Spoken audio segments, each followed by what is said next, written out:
Беч со скршено срце на кое пишува Кочани, датумот 16.3.2025 година, еден од најмрачните и најтажни во поновата македонска историја, носеа државните представници кои денеска присуствуваа на одбележувањето на годишнината од големата трагедија. Беджот на реверот од сакото на премиерот Христијан Мицкоски го стави Габриела Наунова, мајка на трагично загинатата Надица Наунова.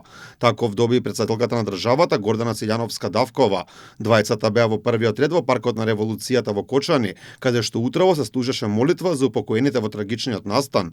Премиерот Христијан Мицкоски во Кочани се потпиша во книгата на жалост, изразувајќи голема почит кон настраданите, порача дека оваа апокалипса ни оставила длабока рана. Во Кочани оддаваме тивкан од длабока почит кон невините животи што прерано згаснаа. Една година подоцна болката и празнината се уште се чувствуваат во секое срце, но заедно со нив живее и сеќавањето на недовршените соништа.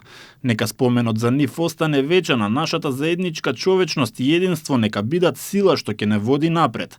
Со длабоко сочувство кон семејствата, Кочани памети, Македонија памети. Во книгата на жалост се потпише и претседателката Гордана Силјановска-Давкова, која реши денеска во знак на почит да не се обраќа од Кочани. Ставовите ги искажа на меѓународната конференција посветена на трагедијата.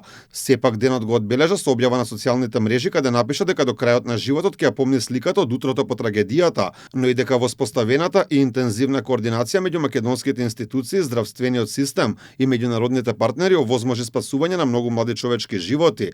Во книгата на жалост во Кочани се потпише лидерот на СДСМ Венко Филипче. Тој вели дека не постојат зборови што можат да опишат големата болка и тага на семејствата на трагично починатите. Во Кочани оддаваме длабока почит кон прерано згаснатите млади животи. Не постојат зборови што може да ја опишат болката и тагата на семејствата кои ги загубија своите најмили. Сочувство кон родителите и нивните најблиски. Нека им е вечен споменот. Рече се сите политичари на овој тежок ден решија да ги остават настрана своите разлики и несогласувања, па така денот помина без меѓусебни обвинувања и политички препукувања.